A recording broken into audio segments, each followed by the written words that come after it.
Hey there, welcome back to High Infidelity, the best channel for cheating stories. Like and subscribe to channel for more spicy stories. Now, let's get into today's story video. Wife of 7 years cheated on me, so I got revenge by doing something messed up. So to begin, my wife and I have been happily married for 7 years, and we have had an incredible marriage. After a lot of experimentation with many individuals, I had finally found the one.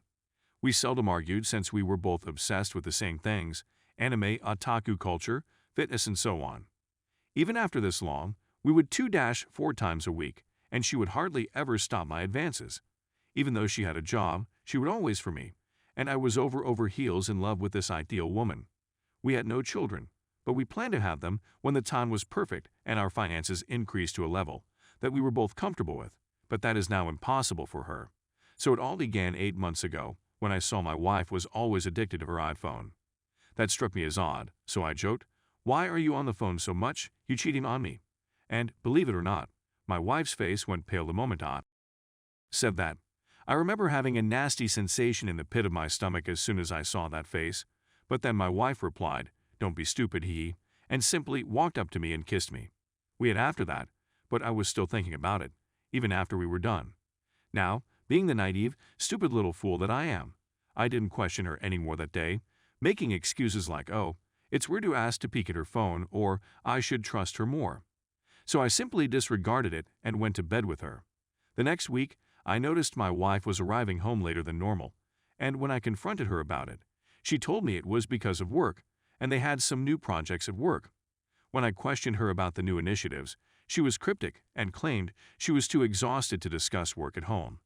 I became more suspicious and determined to intrude on her private for the first time. When I requested to use her phone, she perked up and asked, "What for?" I said that all I wanted to do was look things up. I kid you not, she announced she needed to use the restroom and rushed out, locking the door behind her. Keep in mind that we were quite open and never locked the bathroom door or even closed the door while we were taking a— yes, we were that couple. This was a first for me. It stunned me so much that I simply stood there frozen in place as it dawned on me that she was cheating on me. But a little part of me hoped that wasn't true. After all, I hadn't seen any evidence yet, and she's probably just weary. She emerged from the restroom about an hour later and handed me her phone.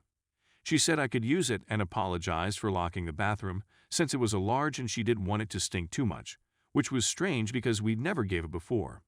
I searched through and didn't find any messages, but I still had a strange feeling about it. I borrowed my wife's phone the following night while she was asleep to find out how to restore deleted messages. I went on to her iCloud. She has the same password for everything, and discovered a long list of deleted texts. My heart crushed instantly and my legs felt limp. There were illegal texts going back to that day, 6 months ago, and they contained the complete package, nudes being exchanged, and a whole load of FGED that I don't even want to think about. Worst of all, I knew the person she was dating. It was her coworker's employer. I wasn't close to him, but I knew how he looked and that he was married. At first, I felt like sobbing, but soon I felt so enraged that I wanted to crush the phone on the ground. I created a backup and saved all of the text conversations and attachments for evidence, which I'd emailed to myself. I placed the phone back in my pocket, got in my vehicle, and went to the next vacant parking lot where I wept my heart out. I was so shattered that I simply wanted to kill myself, but then I saw my wife's face and saw how joyful she looked, and I felt total hatred and wrath against her. I was going to annihilate her.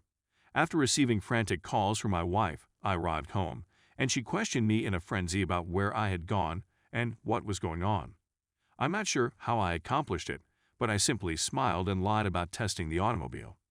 She purchased it, we had breakfast, and then I departed, phoned in sick, and asked for a leave of absence. I had a great employer, and I basically simply informed him what was going on, and he said okay and offered me 2 weeks of vacation time, which I was glad for since I would be paid, even though a leave of absence without pay would have been good as well. I contacted a lawyer and asked and scheduled a meeting, then afterwards went out and purchased electronic cameras to place in my home. I returned home. I waited, and my wife ultimately arrived home earlier than normal. When she saw me, she began bothering me about what occurred this morning more than usual, but I simply kept telling her it was nothing. We ate and my wife was initiating that day, but I was so disgusted that I didn't even want to look at her, so I simply told her I was sleepy. She continued asking what was wrong and tried again, but I just kept replying later, and we both ultimately went to bed. I logged into my bank account the following day. I wasn't concerned about money, since the home was solely in my name and I had gotten the mortgage before my marriage. My wife and I had a joint account, so I contacted my bank and created a single checking account, then transferred all of the money in that account into my new single checking account in real time. In terms of credit cards and lines of credit, we had previously paid off everything, but I canceled all of the joint credit cards we had, as well as one LOC we had for $50,000 that I doubt we would be accepted for again, but I didn't give a FK. Everything that was joined was now closed except for the joint checking, which now had zero, and I removed the overdraft protection of $3K from that as well, so anything below zero would bounce back. After a few days, I'd completed all of the paperwork from the lawyer, all of the evidence I provided him, and I've installed house cameras in my home just in case. After a week, I tracked up her boss's wife on Facebook and messaged her. After I told her everything and provided her the documentation, she stated she wanted to meet up. Okay, I said. The following day, I caught up with the ladies, and she was a complete shambles. We spoke, and she sobbed many times, which I soothed. She was a middle-aged lady in her 40s, and they had a 12-year-old daughter. She informed me that she would be filing for divorce, thanked me warmly, and expressed her want to keep in contact. We swapped contacts, and for the first time, I felt relieved that I wasn't in this alone. I finally made it home, and my wife arrived early today, which was a pleasant surprise. She begins to pace uncomfortably towards me. My name is Everything Okay. I'm quite silent and ignoring her at this point, just sitting down on a chair and staring at her. She begins to panic and continues to inquire as to what is happening. So I simply threw it at her. Why did you cheat on me? I recalled her freezing and then denying it, asking if anything was wrong and what the heck I was talking about. I had printed out all of the text communications between her and her supervisor and just tossed the papers at her. She quickly burst into tears and apologized for making a mistake. It was funny because a part of me wanted to forgive her when I saw her, a greater part of me wanted to get this divorce over with, and an even bigger part of me wanted to use her and break her. When I told her I wanted a divorce, she shouted, freaked out, and began sobbing uncontrollably. She actually dropped down on her knees and begged me to forgive her with tears in her eyes. She said that she would do anything and that it was a mistake that would never happen again. I'm not sure what occurred when. She said that, but I smacked her across the face, and I mean hard slap where you could feel it from a long distance away. My wife instantly stopped talking, but she simply kept weeping and muttering sorry, sorry, sorry. I'm not sure what happened to me. I'm not a violent guy, and I've never laid a hand on my wife or anybody else in my life. But the next thing I did was even more messed up. I unbuttoned my zipper and pulled it out, telling her to suck it. She simply gazed at me for a second. Then I shouted at her, and she began blowing away. I remember gagging her hard because I just wanted to punish her and didn't care about the pleasure. Eventually, I shouted at her to take her trousers down, which she did, and I just F-get her raw and came inside her. I'm not sure what happened that day, but I snapped and F-get her into oblivion, constantly coming into her raw. But as I saw her become injured, I became more delighted.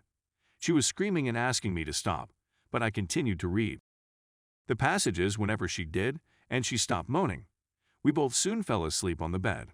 I woke up the following day, and I'm not sure why, but I felt so much more energized and content with myself. My wife wasn't in bed, so I went to the kitchen and found her seated at the table. She was a shambles, her eyes swollen, and she looked like a piece of junk. I purposely laughed at her, but on the inside I was in a lot of pain, and a part of me felt awful. She continued saying she was sorry, that it was all a mistake, that she wouldn't do it again, and other such nonsense. I was still nude, so I walked up to her and performed the same thing I did the day before. But this time, I didn't even ask. I simply pulled and grasped her hair firmly and did the job. I hurrah all morning until I was satiated, then prepared breakfast. A plan was forming in my brain, and the more I thought about it, the more jumbled my thoughts became. I went to her and told her she didn't have to go to work. She said yes right away and said she'd take a few days off. For a time, I verbally assaulted her. My wife was stunned, but she immediately began weeping and hurried to the phone, dialing her employer. After that, I did all sorts of messed up things to her. I instructed her to lick my toes, then my balls, and finally but she hesitated. Then I reminded her of her affair and told her that her employer must have been thrilled fkin you, and she quickly obeyed. The whole day went like this, and I kept coming within her raw. The following day and the day after that, the same thing occurred. Throughout these days, my wife continued apologizing while I threatened to divorce her, and she would weep and BS about how sorry she was. My wife received a phone call from her workplace one day, informing her that she had been sacked.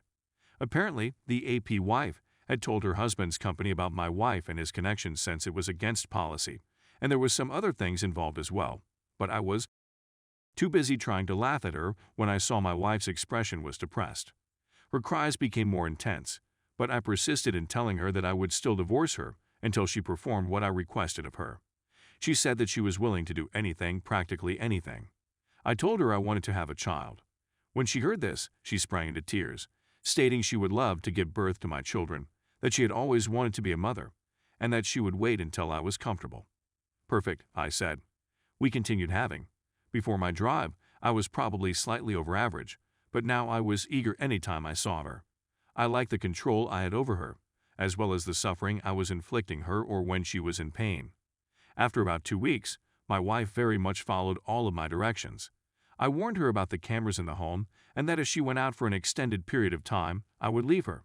She was insistent about staying indoors. I had advised her not to hunt for a new career, that my position was sufficient, and that she should just prepare to be a mother. She was overjoyed to hear this. So this continued, and she didn't leave the home much, except it was for groceries, which we did jointly, and we couldn't go out much because of COVID. My wife was ecstatic when she found out she was pregnant. I invited her to come into the living room, and we both sat down. She grew a bit concerned, but she claimed she was extremely thrilled about the kid and would try her best to raise it. She had always desired to become a mother. I pulled out the divorce papers and placed them on the table. As soon as she spotted them, she stopped for a few seconds before weeping and begging why she was pregnant. Please, let's remain together, I love you, and all kinds of nonsense. I said that I wanted to divorce. Now, she bursts into tears and continues to wail. I told her there was something she could do if she didn't want me to divorce her. After weeks of this is where my screwed up thoughts led. She simply stared at me and said she would do anything and begged me not to divorce her. I advised her to terminate the pregnancy. When I stated this, my wife became enraged and told me how ironic it was that I could be so callous. She screamed at me and claimed it was the one thing she would not do. So I took out my phone and found a group chat I'd set up with all of our close family friends and social circle members, including her mother. My wife's mother was very religious, almost a devout Catholic. If she discovered her daughter had cheated, it would be disastrous for their relationship, since they were close as her only daughter and kid. I promised her I'd publish all the shady details of your affairs to this group so everyone could see what a jerk you are. My wife started to weep and begged me not to do this, that it was wrong. I told her she had to make a decision and put a lot of pressure on her after telling her what all her close friends and her mother thought of her. She consented to have the baby terminated, and I scheduled an abortion appointment. My wife stopped sobbing soon after, and she just looked disoriented and empty. We had the surgery, and she sobbed both before and after, telling me how she was a bad woman, how she felt like a failure, and how she wanted to die. A part of me felt terrible, humiliated, but a greater part of me was happy and excited that she got what she deserved. But I wasn't through yet. One day, I did the same thing I had done before. I threatened her with divorce and the loss of her social life. She began weeping again, but this time she attempted to listen to me. She was correct. I wanted her to perform a vasectomy. She yelled at me, saying she would never do that she really wanted to be a mother, and that I had already wrecked that for her. However, I persisted in scaring her until she relented and consented. We went to see a urologist, and I practically had to pull her into the room to make sure she did it. It was a success, but she couldn't give birth and wept for so long that she couldn't. We couldn't later since it would take too long for her to recuperate. So we had to wait 2 weeks. My wife was now very sad and had no life in her eyes after that moment. Even when I penetrated her, she merely grumbled and didn't respond, even while I was choking or injuring her. So I wanted to spice things up. At this time, my wife was very obedient to me, and she would agree to anything I said about. So I phoned a tattoo artist I paid more than usual to get some tattoos done on her. I blindfolded my wife and instructed her to lie down, and I paid this tattoo artist extra to do so. We began with her, and I scribbled my name directly above it. I scrawled things like this and a few other places before we got to her forehead. When she realized, she panicked out and attempted to stop it, but I assured her that everything was all right. But she started yelling and panicking out, and the tattoo artist ultimately freaked out as well. So I simply said it. After that, he departed. After that, things were going well for me. My wife was remaining at home, and she didn't leave her room much unless it was for food. Otherwise, she remained in bed while I wasn't there. I'm guessing it's because she's depressed. I'm not going to take her to treatment, but I will monitor her health. So, after a few months, something occurred one day. I was on my way home when I received a call from the hospital saying that my wife had tried suicide and that I needed to get there as soon as possible. I informed my employer and then headed to the hospital. I discovered my wife in the room, who looked like, and I also saw my neighbors. They said she had overdosed on Advil, but nothing catastrophic had happened. According to the neighbors, she came to their home and screamed that she was a rotten woman, a bad mother, and that she deserved to die. I apologized to them, telling them she wasn't mentally stable at the time and that this would never happen again. I brought her home once the doctor released her. When we arrived home, I immediately shouted at her and hurled abuses at her.